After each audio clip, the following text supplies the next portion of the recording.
자,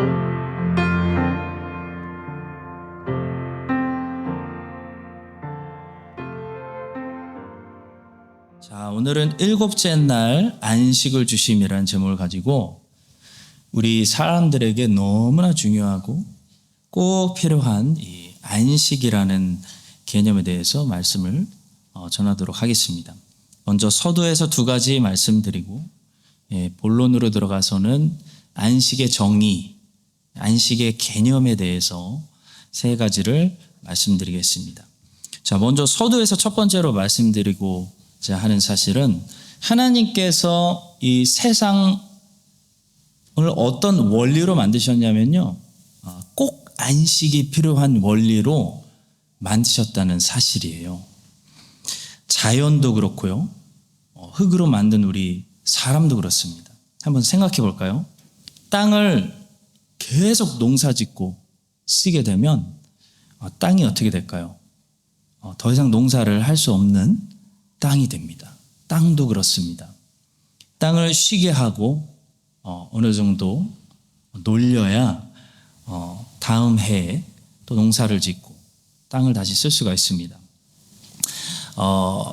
그래서 구약의 율법을 보시면요, 안식년을 주셨죠. 그래서 매번 7째, 7년째 되는 안식년에는 땅을 쉬게 하셨습니다.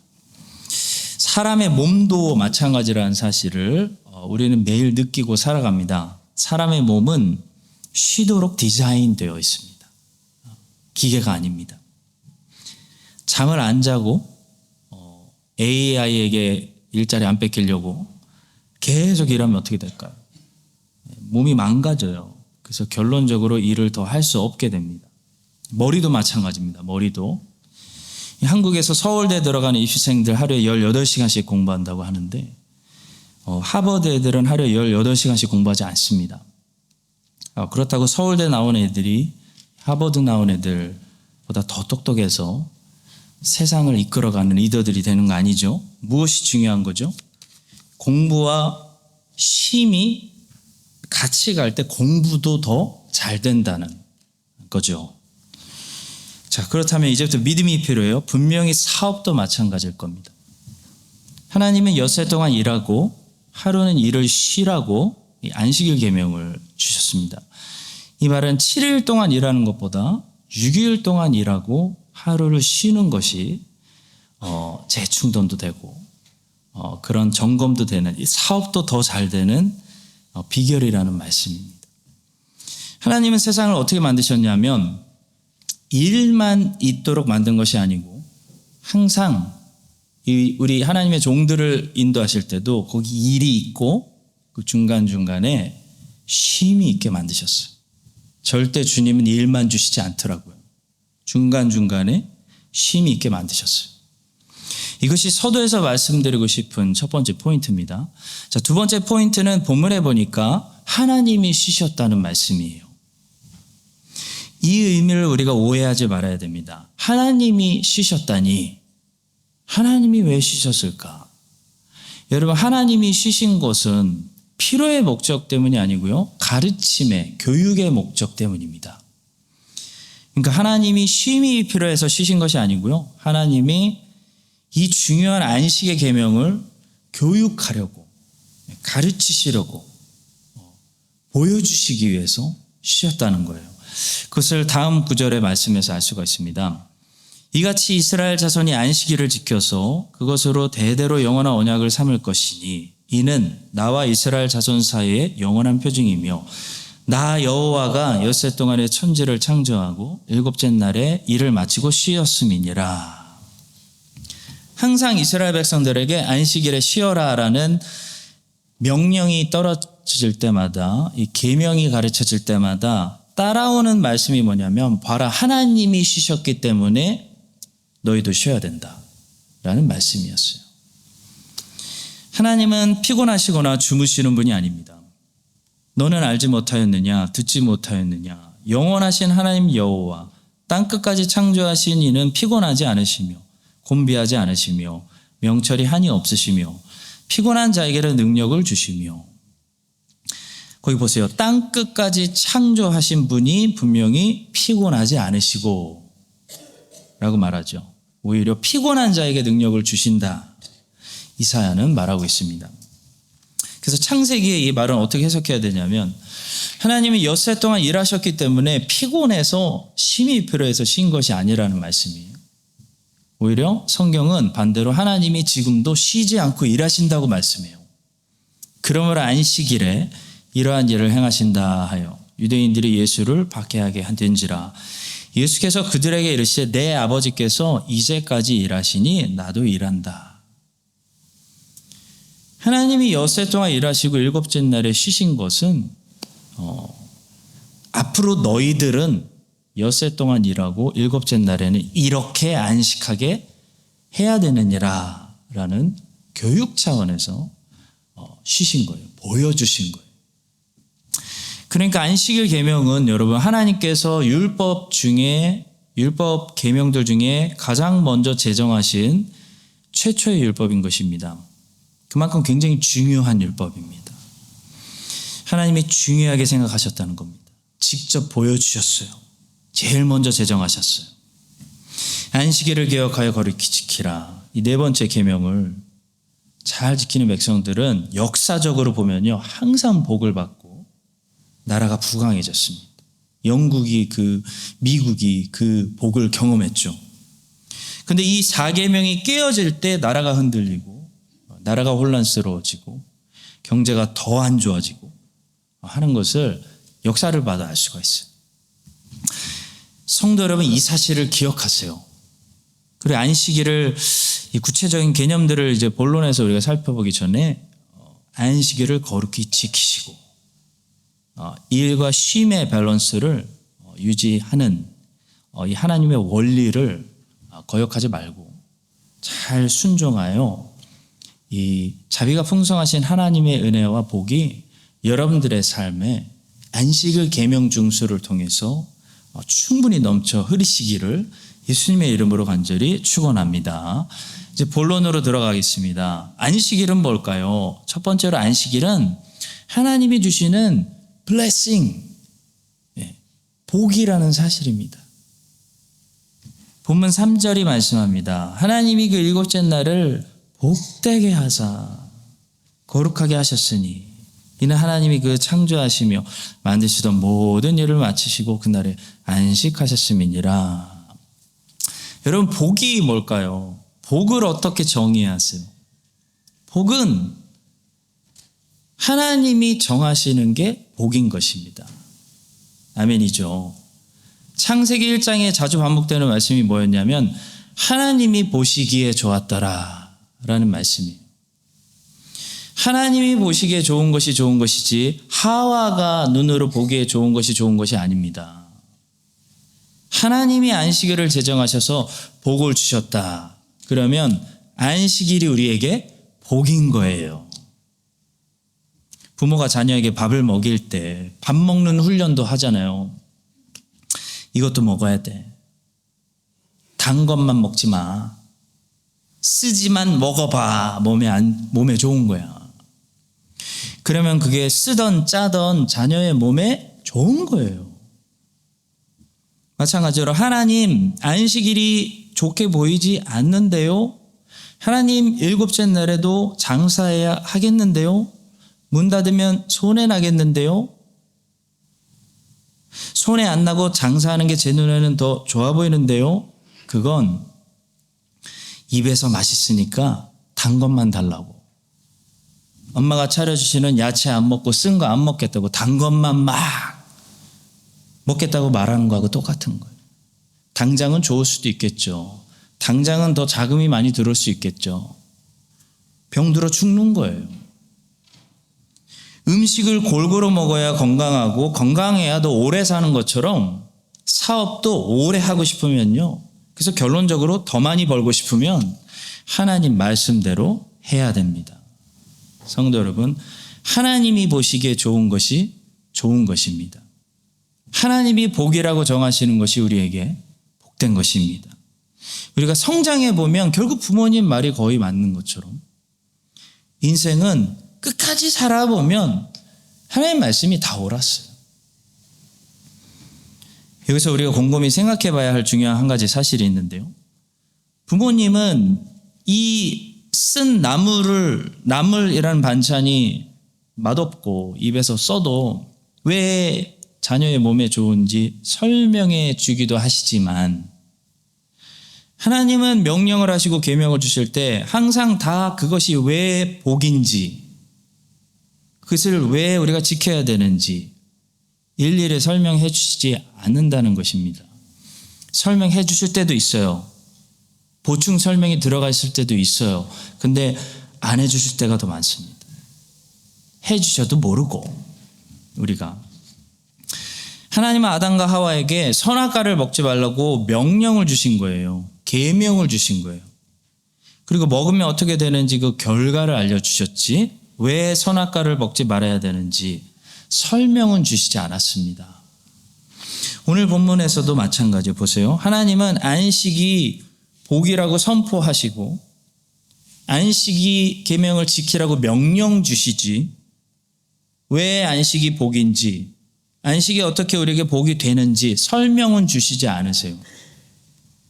성도 여러분, 왜 하나님은 계명 주실 때, 명령 주실 때 설명 주시지 않을까요?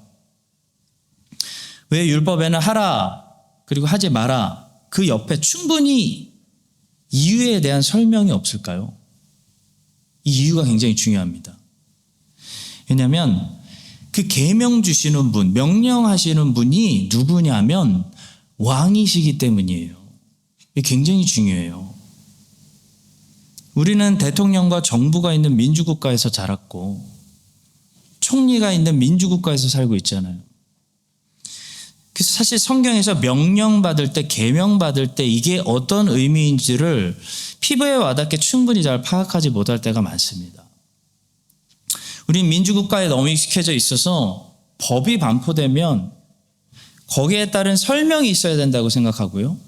더 나아가서 설득이 돼야 한다고 생각해요. 실제로 자유민주국가에서는 법이 통과되려면 다수가 설득이 돼야 됩니다. 이렇다 보니까 우리는 하나님도 우리에게 명령하시기 전에 충분한 설명해 주셔야 된다고 생각하고요. 우리가 설득이 돼야, 우리를 설득시키셔야 계명을 지킬 수 있다고 생각해요. 그러나 여러분, 이것은 너무나 교만한 생각입니다. 우리가 큰 한 가지 착각을 하고 있는 거예요. 뉴질랜드는 민주국가지만 하나님의 나라는 민주국가가 아닙니다. 하나님의 나라는 어떤 위험한 나라냐면, C.S. 루이스의 말을 빌리자면 굉장히 좋은 나라지만 어떤 위험한 나라냐면 왕이 계시는 곳이에요. 그리고 이 왕은 그냥 왕이 아니고 만왕의 왕들 중에 왕이신 우주의 왕이세요. 인간 왕같이 부족하고 실수하고 막 그런 왕이 아니라 완벽한 왕이, 진짜 왕이에요. 세상에 진짜 왕은 딱 한 명 있는데 그 왕이 계신 그 나라예요. 우주 만물을 보호자에서 창조하고 다스리고 공의롭고 자비롭고 통치하는, 자기 뜻대로 자유롭게 통치하는 주인 되시는, 왕 되시는, 통치하시는 그런 나라예요. 여러분, 교회는 바로 이런 하나님의 나라를 이 땅에서부터 경험하는 공동체. 하나님의 나라라는 말 자체가 뭐냐면 하나님이 다스리시는 곳, 하나님의 통치가 임한 영역을 하나님의 나라가 임했다. 예수 그리스도가 하나님의 나라를 이 땅에 가지고 오신 거죠. 그래서 교회는 민주주의로 돌아가는 것이 아닙니다. 교회는 왕이 살아있는 왕의 보좌가 하늘 보좌에 앉으셔서 7 별들을 붙들고 7 금초대 교회들 사이를 다니시는 이가 통치하시는, 보좌에서 통치하시는 곳이에요. 예수 그리스도가 교회의 머리라는 말은 그런 의미의 말이에요. 예수 그리스도가 리더라는 말이 아니고요. 예수 그리스도가 교회의 왕이라는 말이에요. 굉장히 무서운 말이에요. 그래서 우리 모든 교회에서 무엇을 열심히 배워야 되냐면요, 주님 말씀에 복종하고 무조건 순종하는 것을 이 땅에서 훈련받고 교회를 통해 배우는 것입니다. 여러분, 맹목적 순종이랑 무조건 순종은 다른 말입니다. 무조건 순종을 맹목적 순종이라고 생각하지 마십시오. 맹목적 순종이라는 것은 자기 주관대로 순종한다는 말입니다. 맹목적이라는 말은 자기 주관대로, 자기 신념대로, 자기 고집대로라는 말이에요. 그래서 맹목적 믿음을 가진 사람들은 자기가 믿고 싶은 것만 믿는다는 것을 말하는 거죠. 객관적으로 보이는 대로 보이지 않고 주관적으로 자기가 보고 싶은 것만 골라서 보는 것. 주시는 대로 다 믿는 것이 아니라 자기가 믿고 싶은 대로, 믿고 싶은 것만 믿는 것이 맹목적 믿음입니다. 맹목적 순종은 자기가 순종하고 싶을 때만 순종하는, 자기가 설득이 되고 이해가 되는 것만 순종하는 거예요. 무조건 순종은 뭐냐면 하나님 말씀에 무조건 순종하는 거예요. 하나님 말씀에 무조건 순종하는 훈련을 우리는 배워야 한다는 거예요. 무조건 순종이라는 말은 아브라함이 보여줬던 삶을 말해요. 갈대아 땅으로 떠나라. 그러면 그냥 내일 짐 싸서 떠나는 순종을 말해요. 내가 너에게 보여줄 땅으로 가라. 그러면 갈 바를 알지 못하고 일단 순종하는 걸 말해요. 이삭을 모리아 산에서 번제로 드려라. 그러면 이해되지 않고 설득되지 않아도 설명 없어도 다음날 일찍 일어나서 이삭 데리고 떠나는 것을 말해요. 이것이 무조건 순종입니다. 왜 우리는 무조건 순종해야 되나요? 그분이 대통령이 아니라 리더가 아니라 왕이시기 때문이에요. 우리는 민주국가가 아니라 왕이 계시는 곳에 살고 있기 때문이에요. 민주국가에서는 여당, 야당이 있지만 왕이 있는 곳에 야당은 야당이 아니라 반역이에요. 반란이에요. 반란.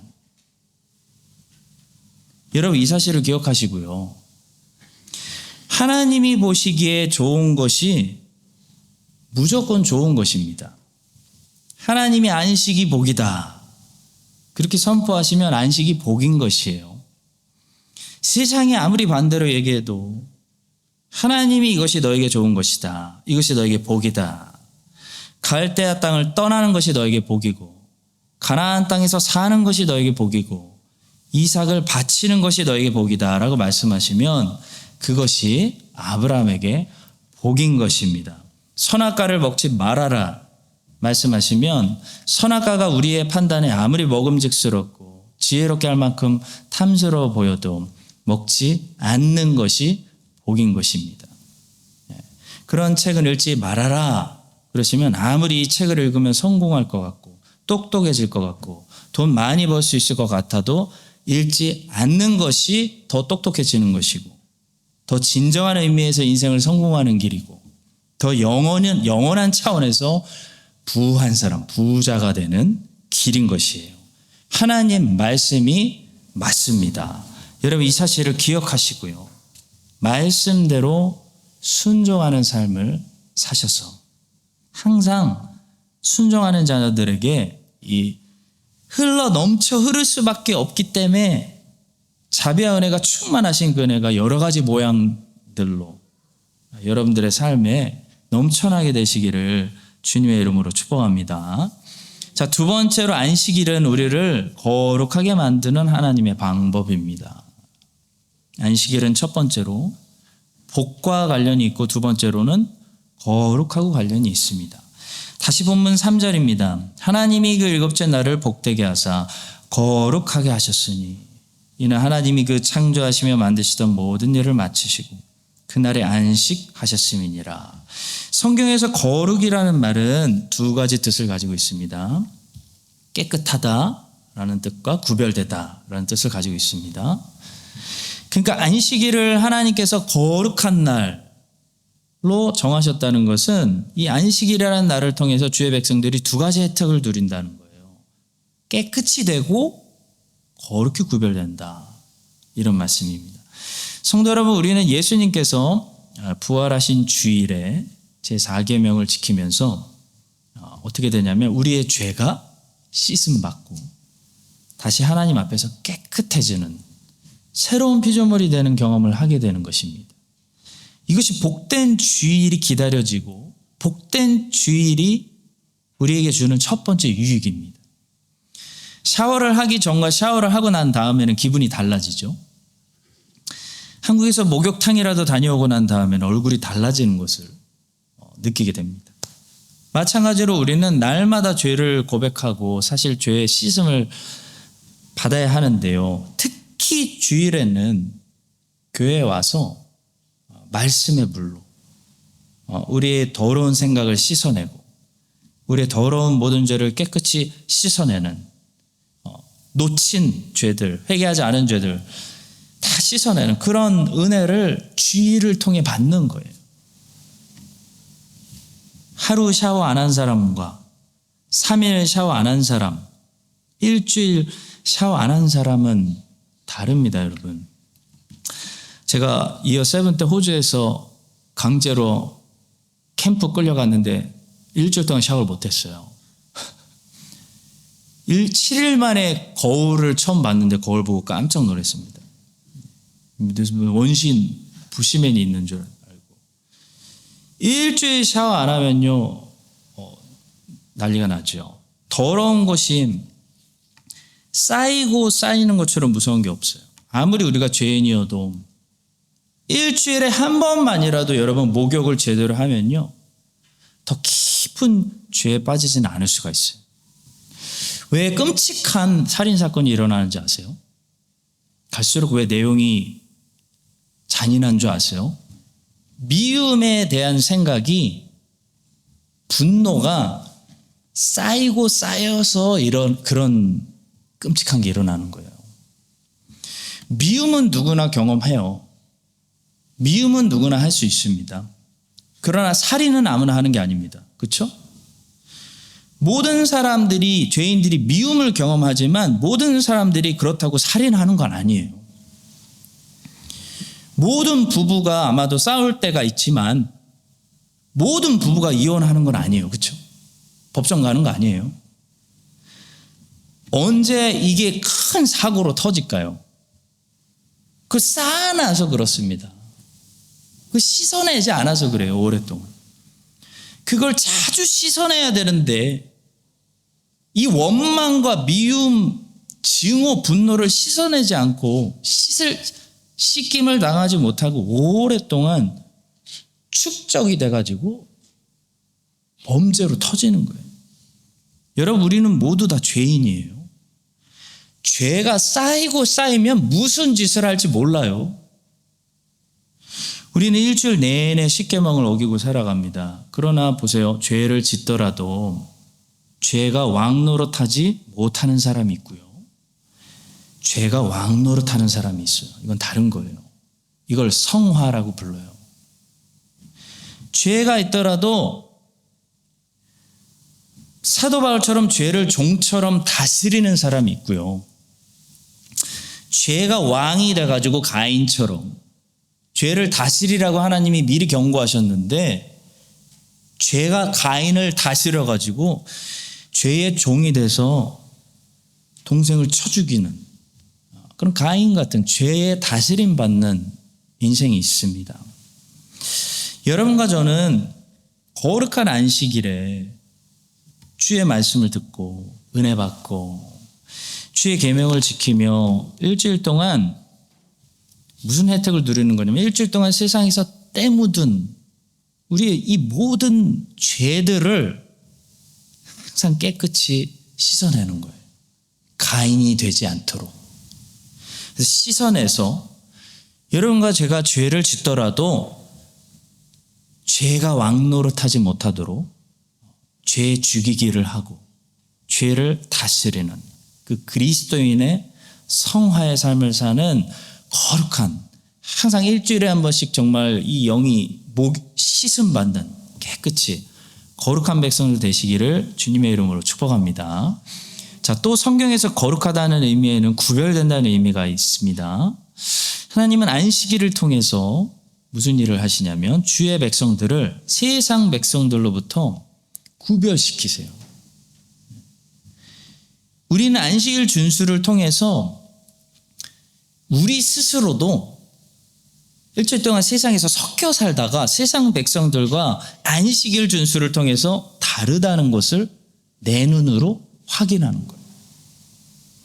심지어 세상 사람들도 우리가 안식일 지키는 것을 볼 때 그걸 확인해요. 저 사람들 나랑 그냥 같이 회사 다니고 비슷한 줄 알았는데 다르다. 주말에는 자꾸 어디를 간다. 아마 제 옆집에서는 제가 새벽마다 일어나니까 양복 입고 아마 이상하게 생각할 거예요. 뭐 하는 사람일까? 주말에는 자꾸 어디를 간다? 다르다. 뭘 믿는 사람일까? 뭐 하는 사람일까? 구별된다는 거죠. 창세기 1장에 여러분 자주 반복되는 주제가 있잖아요. 우리가 지금까지 몇 주 동안 살펴봤는데 거의 매일 나오는 주제가 있는데 7일 동안 바로 나누어진다, separation이라는 단어입니다. 첫째 날에는 하나님께서 빛과 어둠을 나누셨습니다. 빛과 어둠을 나누시고 그것이 하나님 보시기에 좋으셨다는 것. 그 나눔이 구별이 좋으셨다는 거예요. 둘째 날은 물과 물을 나누셨습니다. 궁창을 만드시고 궁창을 중심으로 궁창 위의 물과 궁창 아래의 물로 나누셨을 때 그 구별이 하나님 보시기에 좋으셨다. 이 구별이 하나님의 질서다. 케오스가 코스모스로 변하는, 혼돈이 질서로 변한다는 것은 혼합되는 것이 아니라 반대로 혼합되어 있는 것이 구별된다. 남자가 되고 여자가 된다. 이게 질서라는 거예요. 셋째 날에는 바다와 땅을 나누시죠. 물을 한 곳으로 모으셔서 물 밑에서 땅이 드러나게 하시고요. 물의 경계를 정하셔서 여기까지는 바다고 여기까지부터는 땅이다. 물이 여기 이상 넘치지 말아라. 내가 허락할 때까지는. 그렇게 하시는 거예요. 물과 땅을 구별하는 것으로 하나님이 좋아하세요. 넷째 날에는 낮과 밤을 구별하시고 다섯째 날에는 더 디테일하게 구별하세요. 보세요. 다섯째 날부터는 바닷속의 생명체들을 각각 그 종류대로 구별하세요. 너는 너, 너는 너. 하늘의 생명체들을 각각 종류대로 구별하세요. 여섯째 날 되면은 더 중요한 구별이 생겨요. 땅에 속한 짐승들을 각각 종류대로 구별하실 뿐만 아니라 땅에 있는 모든 짐승들과 땅에 있지만 같은 날 창조됐지만 하나님의 형상을 닮은 사람을 분명히 구별하세요. 그리고 그 사람 중에서 사람을 남자와 여자로 구별하시고 하나님 보시기에 심히 좋으셨다라고 말씀하세요. 성도 여러분, 거룩은 하나님을 항상 기쁘게 하는 것이거든요. 하나님은 거룩을 좋아하십니다. 근데 거룩하다, 구별된다는 것은 쉬운 말로 하면 특별하다는 것을 말하기 때문이에요. 특별하다, 구별된다. 너는 달라, 너는 여기 있어라, 이거예요. 하나님은 세상의 모든 사람들에게 자비를 베풀어 주시지만 당연히 하나님이 구속하신 하나님의 자녀들에게 더 특별한 관심을 가지고 있어서 더 큰 은혜와 자비를 주시기 원하시는 거예요. 그건 당연한 거예요. 그런데 그 하나님의 자녀들만 누릴 수 있는 이 특권, 이 은혜를 하나님의 자녀들이 어디서 받게 하셨냐면 교회에서 받게 하신 거예요. 언제 받게 하셨냐면 안식일 준수를 통해 거룩하게 하나님이 따로 떼어놓으신 날에 주일을 통해 받게 하시는 거예요. 그래서 여러분, 주일은 우리가 절대 사모해야 되는 특별한, 너는 다르잖아, 너는 특별해 라는 하나님의 귀한 선물을 받는 날인 거예요. 하나님은 자비하셔서 지금도 모든 사람들에게 공짜로 산소를 주시고 비를 내려주시고 지혜를 주시고 은혜를 주시지만 하나님이 구속하신 자녀들에게는 더 특별한 은혜를 주고 싶어 하시는 거예요. 그 더 특별한 은혜, 특권을 받으려면 하나님의 자녀들만 모이는 거룩한 날, 거룩한 장소, 교회, 안식일, 주일 성수를 하셔야 되는 것입니다. 여러분과 저는 거룩한 백성입니다. 여러분 기억하세요. 우리는 특별한 사람들이구나. 특별한 사람들. 우리는 거룩한 사람들이구나. 우리는 다르구나. 우리는 가는 길도 다르고 사는 목적도 다르고 심지어 살아가는 방법도 다르구나. 양식을 얻는 방법도 다르고 양식을 쓰는 목적도 다르구나. 문제를 해석하는 방법도 눈도 다르고 문제를 푸는 방법도 다르구나. 아버지가 있구나. 아버지 하나님의 특별한 은혜를 받는 사람들이구나. 이 사실을 여러분 기억하셔야 돼요. 기억하시고 세상 사람들과 다르시잖아요. 하나님이 세상에서 불러내셨잖아요. 에클레시아, 교회가 무슨 뜻이에요? 불러내신 사람들, 불러내신 공동체라는 뜻이에요.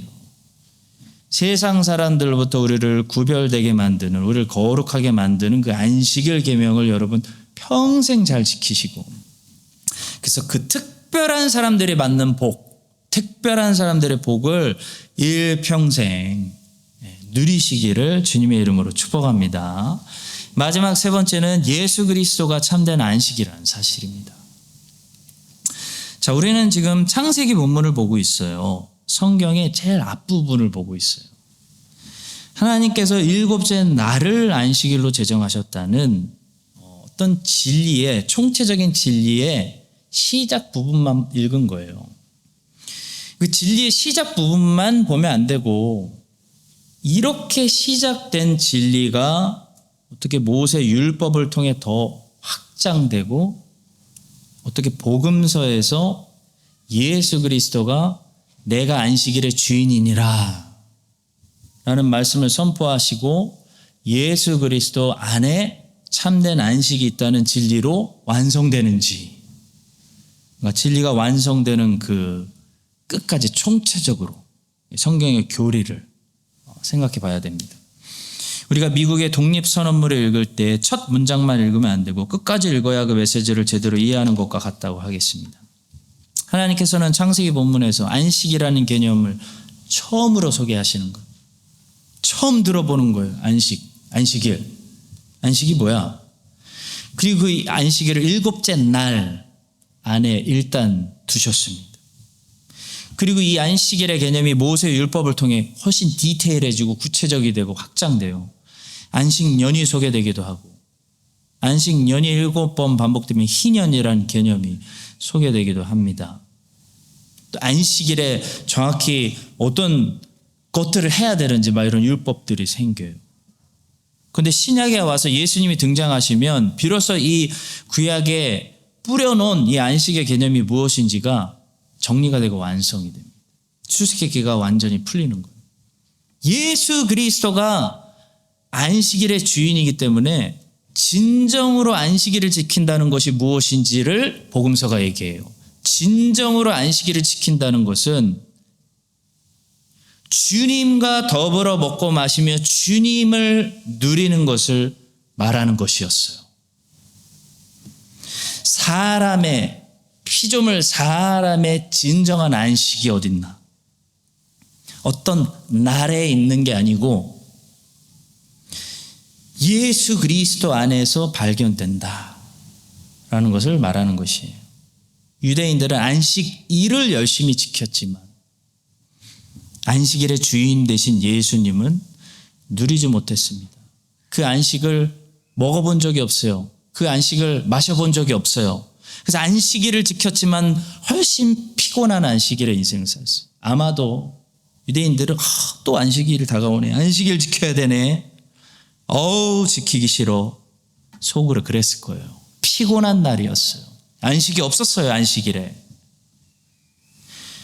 마찬가지로 여러분, 혹시 여러분들 중에 교회에 와서 더 피곤해지는 분들이 우리 교회는 없기를 바랍니다.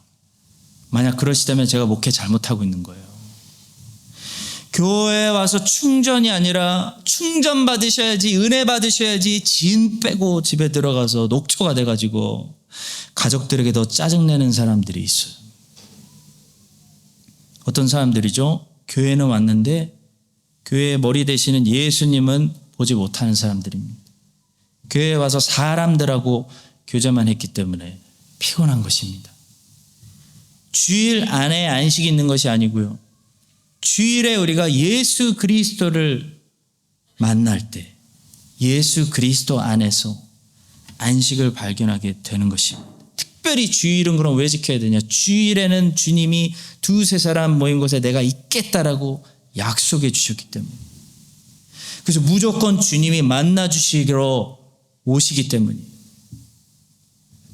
에베소서 1장 3절에는 놀라운 말씀이 있습니다. 찬송하리로다 하나님 곧 우리 주 예수 그리스도의 아버지께서 그리스도 안에서 하늘에 속한 모든 신령한 복을 우리에게 주시되. 여러분, 성경이 권마다 읽어야 되는 스피드가 다르다고 생각해요. 에베소서는 꼼꼼히 읽으셔야 돼요.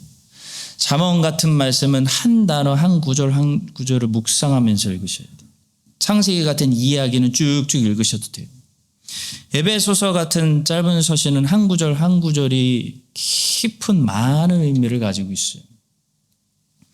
여기서 복을 우리에게 주시되라고 말할 때 주셨다라는 말은 헬라어 시제가 과거 완료형입니다. 헬라어에는 시제가 굉장히 중요하고 복잡해요.